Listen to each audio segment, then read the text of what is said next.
मार्टोन mark और family mark को represent कर रहा हूँ। सर मेरा क्वेश्चन है ये है कि जो प्री डायबिटीज़ के पेशेंट हैं उनको क्या करना चाहिए कि वो डायबिटिक पेशेंट बनने से बच सकें सर। बेटा जो इंटरनेशनल फिगर है जहाँ पे हम प्री डायबिटिक लेबल करते हैं 100 से नीचे जो है वो नॉर्मल है, फास्टिंग खाली पेट, और 140 से जो कम है नाश्ते के बाद उस दिन को वो नॉर्मल मिल जाती है।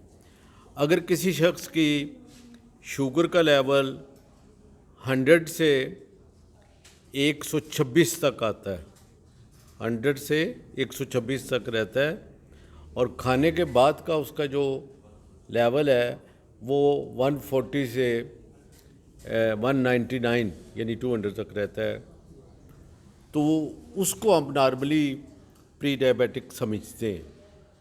ठीक है जी। वहाँ पे हमें देखना होता है, जो सबसे ज़्यादा आजकल ज़ोर है, एक तो फैमिली हिस्ट्री देखी जाती है कि अगर फैमिली में बहुत से लोगों को आ रही है तो फिर वो उसमें चांसेस ज़्यादा हैं, और दूसरा जो सबसे ज़रूरी चीज़ है वो है वज़न। Weight is the most important. मैं बार बार कह रहा हूँ, वज़न सबसे ज़रूरी है, और वज़न आपका तब ही ठीक होगा जब आप डाइट कंट्रोल करेंगे और आप रेगुलर एक्सरसाइज करेंगे।